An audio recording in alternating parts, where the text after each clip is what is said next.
श्री जल्दी से बीजू से माइक ऊपर कर लीजिए। होंगे और हजारों की संख्या में ये सारे अपने सैकड़ों वाहनों के साथ यहाँ पहुँचे हैं। पूरा विश्वास है, पूरा भरोसा है कि बड़े मार्जिन से इसी को जीतेंगे। हमारा नॉमिनेशन का जो सिलसिला है वो 29 तारीख से ही शुरू हो गया था। 29 तारीख को पहला नॉमिनेशन गुड़गांव के प्रत्याशी रविंद्रजीत जी ने उसका अपना नामांकन दिया था। अब आज से लगातार 6 तारीख तक नॉमिनेशन चलेंगे।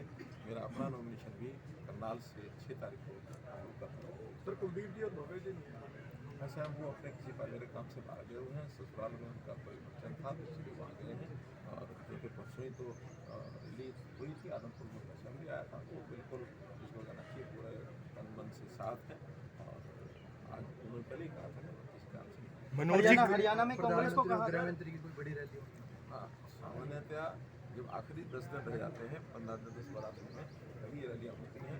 तो अभी 10 तारीख के बाद अपेक्षा ये है, क्योंकि अभी और प्रांतों में वो लगे हैं जहाँ तीसरे और चौथे चरण का जो चुनाव है, अभी तो हमारा छठे चरण का चुनाव है, तो तीसरे चौथे पाँचवें चरण के चुनाव में वो व्यस्त हैं। चाहे प्रधानमंत्री जी हों, हमारे गृह मंत्री जी, राष्ट्रीय अध्यक्ष जी, उनकी उधर से जैसे व्यस्तता धीरे धीरे कम होगी। अभी तीसरे चरण का चुनाव शायद 2 दिन में होने वाला है।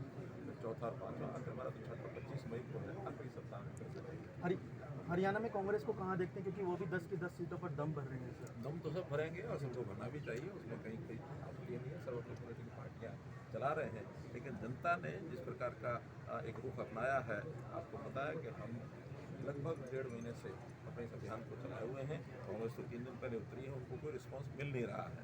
जिस प्रकार की उनके घर के अंदर जैसे द्वंद्व में से आज तक भी वो निकल नहीं पाए हैं। अभी आज ही उन्होंने कल ही शाम को प्रोग्राम के प्रदर्शन की घोषणा अब की है। उनका कहीं किसी प्रकार का कोई अभियान में तेजी नहीं है, स्वयं के कैंडिडेट को रिस्पॉन्स मिल नहीं रहा है। और निश्चित रूप से हम मनोज जी, कांग्रेस ने गुड़गांव से राज बब्बर को उतारा है, आपको लगता है कि किस तरह से इस पर आप अपने रिएक्ट करें? नहीं, देखिए, राज बब्बर पहले तो अपने यहाँ प्रदेश के से उनका कोई लेना देना नहीं है। और उन्होंने उत्तर प्रदेश में भी अपने आप को आजमा के देख लिया, यहाँ भी आजमा के देख रहे हैं। केवल सेलिब्रिटी होना ये कोई जनता के आकर्षण का विषय नहीं होता।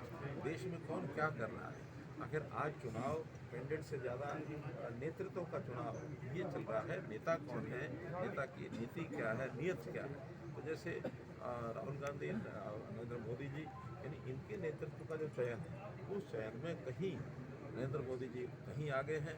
आज हर प्रत्याशी के साथ उसके नेता का नाम भी प्रमुख रूप से लिया जाता है। तो आज कहीं कांग्रेस को कुछ भी कहीं हासिल नहीं होगा। और राज बब्बर का कोई यहाँ परिचय नहीं, कोई उसका आधार नहीं है, किसी प्रकार का कोई विषय मुझे लगता है कि उनको ये चुनाव नरेंद्र मोदी वर्सेस राहुल गांधी यही होगा निश्चित रूप से हरियाणा में भी। देश का चुनाव है। देश का चुनाव जो होता है तो राष्ट्रीय नीति है, उसमें काम करते हैं। पिछले 10 साल में मोदी जी के नेतृत्व में सरकार ने क्या किया है जो 55-60 साल में नहीं कर सके, वो मोदी जी ने 10 साल में करके दिखाया है। बल्कि उन्होंने तो 55 साल में ये सारी चीज़ें उलझाई हैं, चाहे वो कश्मीर का विषय हो, चाहे नक्सलवाद का विषय हो, चाहे नॉर्थ ईस्ट के प्रांतों को देश से अलग होने की जो उनकी भावना पनप रही थी वो हो, चाहे राम जन्मभूमि पर 500 साल से लटका विषय राम मंदिर का विषय वो हो, मुस्लिम समाज में महिलाओं की पीड़ा वो मोदी जी ने समझी और ये 3 तलाक का जो विषय समाप्त किया। एक से एक ऐसे राष्ट्रीय मुद्दों पर मोदी जी ने जो काम किए हैं, और न केवल अपने देश में, दुनिया में भी भारत का नाम आगे बढ़ाने में जो मोदी जी ने काम किया है वो बहुत प्रशंसनीय है। लोग सामान्य व्यक्ति भी इसको समझने लगे। लेकिन करनाल से आपके सामने जो दीपांशु राजा है उनको भगोड़ा घोषित कर दिया, कह रहे हैं कि द्वेष की भावना से ऐसा किया। ऐसा कुछ नहीं है, ये केस कोई आज का नहीं है। और ये कोर्ट ने भी मुझे डेट तो याद नहीं है, लेकिन कई महीना पहले उनको भगोड़ा घोषित किया था। आखिर उनको हाजिर होना चाहिए, जो हाजिर नहीं होगा कोर्ट में तो भगोड़ा घोषित होगा ही। कोई हमारा उसमें कोई रोल नहीं है।